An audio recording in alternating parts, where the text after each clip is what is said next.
Oi, nós somos alunos do primeiro período de Medicina da Uninova-FAP e vamos falar sobre a ação dos métodos contraceptivos orais e da pílula do dia seguinte. Eu sou a aluna Bruna. Eu sou a Ingrid. Eu sou o Lucas.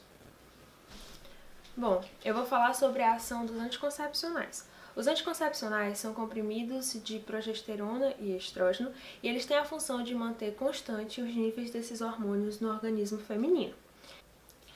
Ele também age de forma retroativa com a hipófise, impedindo a produção de hormônios como FSH e LH, que são hormônios luteirizantes. A ação dos anticoncepcionais inclui a não ovulação e o não espessamento do endométrio.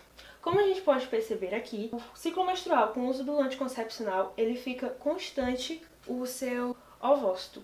Enquanto o ciclo menstrual normal, ele vai passar por diversas fases ao crescimento do folículo e no caso de uma não fecundação, ele vai ser eliminado e descamado. Esse gráfico eu usei de parâmetro para a gente observar como é o organismo na produção de progesterona e estrógeno quando se está consumindo anticoncepcional e quando o organismo é normal. Sobre os tipos de anticoncepcionais, eles se dividem em basicamente três: monofásico, multifásico e pílula. O monofásico é quando ele possui progesterona e estrógeno e geralmente na mesma quantidade.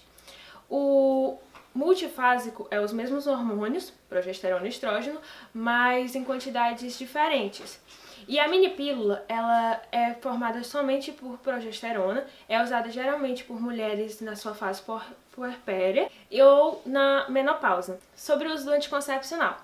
O anticoncepcional ele deve ser iniciado do 1º ao 5º dia de menstruação e ele contém uma cartela com 21 dragas. Após o consumo da cartela, deve-se ter uma pausa de 7 dias, em que ocorrerá um sangramento que não é menstruação, é um sangramento de privação. A pílula do dia seguinte, conhecida também como contracepção de emergência, consiste na ingestão de uma substância hormonal que deve ser ingerida até 72 horas após uma relação sexual desprotegida. Quanto mais cedo ela for ingerida, maior será sua eficácia.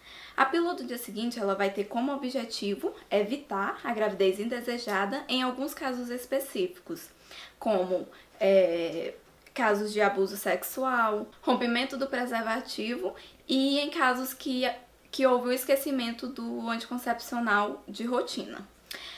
O princípio ativo da pílula do dia seguinte é o levonorgestrel, que é um tipo de progesterona, que é um hormônio feminino presente nos anticoncepcionais comuns e que na pílula do dia seguinte ele vai estar em doses bem mais altas, equivalente a quase uma cartela do anticoncepcional de rotina. E como a pílula do dia seguinte vai agir no organismo da mulher? Ela vai evitar a ovulação, ou seja, caso a mulher ainda não tenha ovulado, a pílula vai inibir ou retardar que haja a liberação do óvulo e nisso vai evitar a fertilização.